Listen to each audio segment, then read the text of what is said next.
আজকে গ্রেপ্তার করে দিয়েছি, কালকে সকালে এসে আমার দিকে দাঁত কেলিয়ে হাসছে। আমাদের আসলে আজকে প্রশ্ন করার সময় আসছে যে এদের পাশে কারা দাঁড়ায়।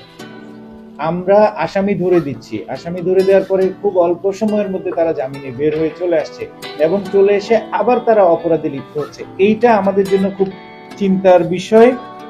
আমরা আসলে এখন এই সমাজের বিবেককে আসলে প্রশ্ন রাখতে চাই যে এত ন্যূনতম সময়ে জামিনটা কিভাবে হয়ে যাচ্ছে। অর্থাৎ আমাদের এখানে তো ওই যে একটা তলাবিহীন ঝুড়ির মতো, আমি এখানে অপরের দিকে রাখছি কিন্তু নিচে তলা নাই, সে কিন্তু চলে যাচ্ছে, এটা সবসময় ফাঁকাই থেকে যাচ্ছে। তো এই কারণে আমাদের এই কার্যক্রমটা, পুলিশের কার্যক্রমটা আসলে আরো বেগ পাচ্ছে না।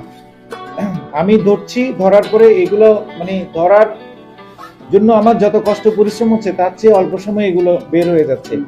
আমাদের আসলে আজকে প্রশ্ন করার সময় আসছে যে এদের পাশে কারা দাঁড়ায়, কারা এদেরকে দ্রুত জামিন করায়, কিভাবে তারা জামিন পায়। সুনির্দিষ্ট অভিযোগ থাকা সত্ত্বেও, সুনির্দিষ্ট তথ্য প্রমাণ সত্ত্বেও অনেক সময় যেটা দেখা যায়, এটা আমি জানি না কিভাবে হয়।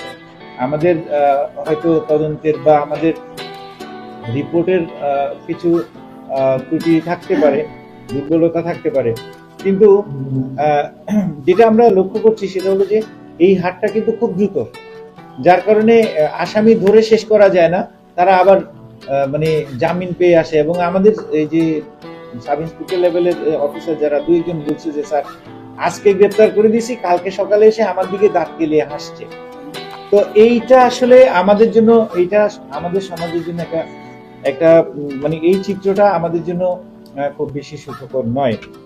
তো আমরা একটা বিশেষ ব্যবস্থা ইতিমধ্যে নিয়েছি। আপনারা জানেন যে জেলা প্রশাসন থেকে আমাদের এই কার্যক্রমগুলোতে এখন সরাসরি নির্বাহী ম্যাজিস্ট্রেট নিয়োগ করা হচ্ছে এবং এই ধরনের ছোটখাটো অপরাধগুলো আমরা সামারি ট্রায়ালের মাধ্যমে, ম্যাজিস্ট্রেটের মাধ্যমে খুব অল্প সময়ের মধ্যে আমরা নিষ্পত্তি করবো ইনশাল্লাহ, এবং এর মাধ্যমে আমাদের একটা গুণগত পরিবর্তন আমরা নিয়ে আসতে পারবো।